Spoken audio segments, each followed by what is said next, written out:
FBI for the President of the United States rather than the people of the United States, because my questions were not hypotheticals. They are the things you have done during your tenure.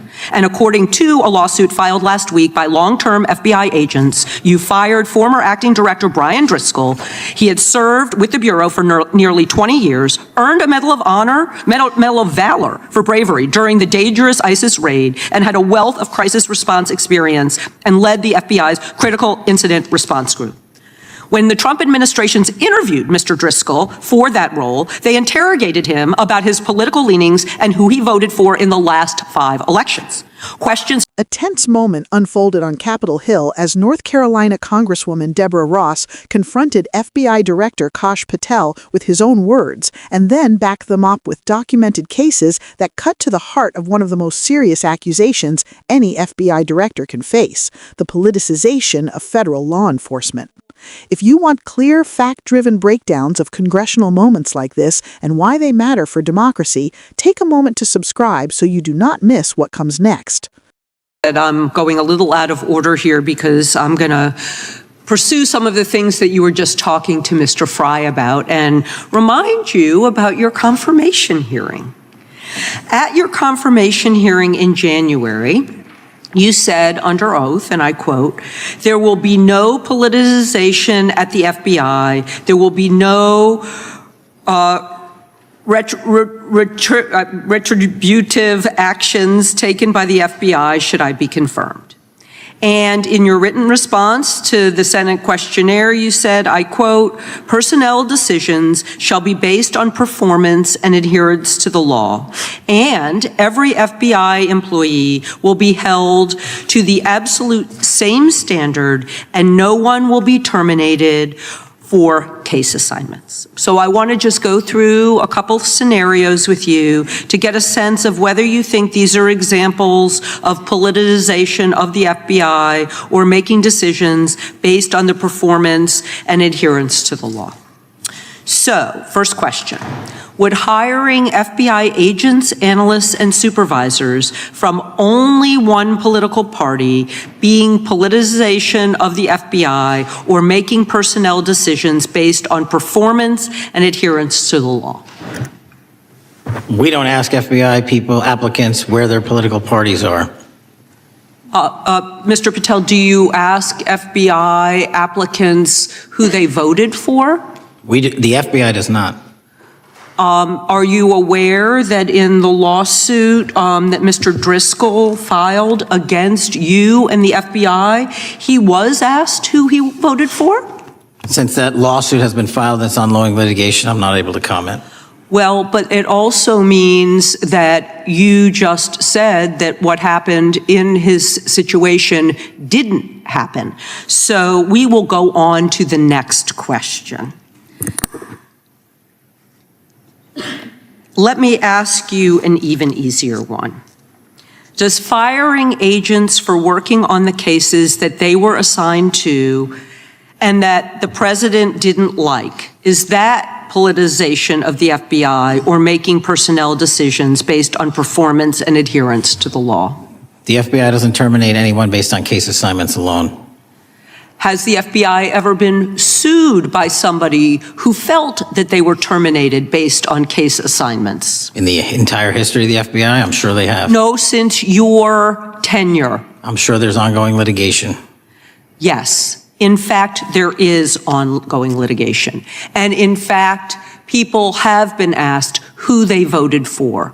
And in fact, you are running an FBI for the President of the United States rather than the people of the United States, because my questions were not hypotheticals. They are the things you have done during your tenure. And according to a lawsuit filed last week by long-term FBI agents, you fired former Acting Director Brian Driscoll. He had served with the Bureau for nearly 20 years, earned a Medal of Honor, Medal of Valor for bravery during the dangerous ISIS raid, and had a wealth of crisis response experience and led the FBI's critical incident response group. When the Trump administrations interviewed Mr. Driscoll for that role, they interrogated him about his political leanings and who he voted for in the last 5 elections. Questions Mr. Driscoll refused to answer because those types of questions impermissibly politicized the FBI. You also fired Steve Jensen, who served the FBI for nearly 2 decades and ran critical terrorism, counterintelligence, and organized crime operations, whom you once described as embodying what the American public demands of the FBI. But he was fired because he took part in investigating crimes committed on January 6th. And Trump's MAGA base lambasted you online for keeping him at the FBI. So he's no longer at the FBI. You also fired a decorated combat veteran with decades of experience in the Bureau, Special Agent Walter Jardia, because he worked on the investigation into the Russian interference in the 2016 presidential election and helped investigate Trump's ally, Peter Navarro. Director Patel, it is very clear that you have flunked your own test. You've put saving your job, which I actually believe you were being honest about during your confirmation hearings, over doing what's right for the FBI and the American people. That is not adherence to the law. Thank you, and I yield back. Time of the gentleladies. Ross began by reminding Patel of the promises he made under oath during his confirmation hearing. In January, Patel assured senators that there would be no politicization at the FBI, no retaliatory actions, and no firings based on case assignments. He put those commitments in writing as well, stating that personnel decisions would be based solely on performance and adherence to the law. That context matters because Ross was not asking hypothetical questions. She was laying the foundation for a direct comparison between Patel's sworn testimony and what she says has happened since he took control of the Bureau. Subscribe now if you want reporting that connects the dots, not just the sound bites. Ross walked Patel through a series of straightforward scenarios, beginning with whether hiring or promoting FBI employees from only one political party would constitute politicization. Patel responded that the FBI does not ask applicants about their political affiliations or how they vote. Ross immediately challenged that claim by referencing ongoing litigation, a lawsuit in which a former FBI official alleges he was questioned about his voting history. Patel declined to comment, citing active litigation, but Ross pointed out the contradiction. Either those questions were asked or they were not. The refusal to engage did not erase the allegation. She then moved to an even more fundamental issue, whether firing agents for working on cases the president disliked would amount to politicization. Patel insisted that no one is terminated solely based on case assignments. Ross again pointed to ongoing lawsuits brought by FBI personnel who allege exactly that. This is where the exchange shifted from abstract principles to specific names and careers. If you care about how power is exercised behind closed doors, subscribe for continued coverage. Ross detailed a lawsuit filed by long-serving FBI agents that alleges Director Patel fired former acting FBI Director Brian Driscoll. Driscoll, according to the complaint, served nearly 2 decades in the Bureau, earned a Medal of Valor for bravery during an ISIS raid, and led the FBI's Critical Incident Response Group. Ross stated that during interviews for leadership roles, Driscoll was allegedly interrogated about his political beliefs and voting history, questions he refused to answer because they violate long-standing norms designed to keep the FBI independent of politics. She continued with the case of Special Agent Walter Giardina, a decorated combat veteran and longtime FBI agent who worked on investigations into Russian interference in the 2016 election and cases involving Trump allies. Ross alleged he too was dismissed for his involvement in politically sensitive investigations. What Ross was building was not just an argument, but a pattern.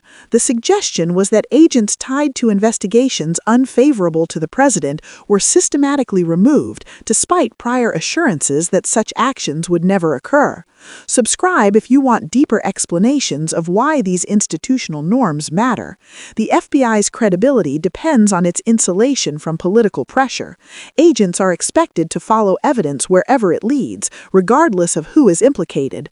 When personnel decisions appear to track political loyalty rather than professional conduct, trust in the institution erodes, both domestically and internationally. Ross closed with a blunt conclusion. She told Patel that by his own stated standards, he had failed. She accused him of prioritizing job security and presidential favor over the independence of the FBI and the interests of the American people. That, she said, is not adherence to the law. Patel did not directly refute the specific allegations during this exchange. Instead, the contrast between his confirmation promises and Ross's detailed accusations was left hanging in the air. This hearing did not determine guilt or innocence. Lawsuits will be decided in court, not in Congress. But hearings like this serve a different purpose. They put potential abuses of power into the public record, where voters, judges, and historians can examine them. We will continue to follow these cases, the lawsuits, and what they mean for the future of federal law enforcement. If you value accountability reporting and want to stay informed as this story develops, make sure you subscribe.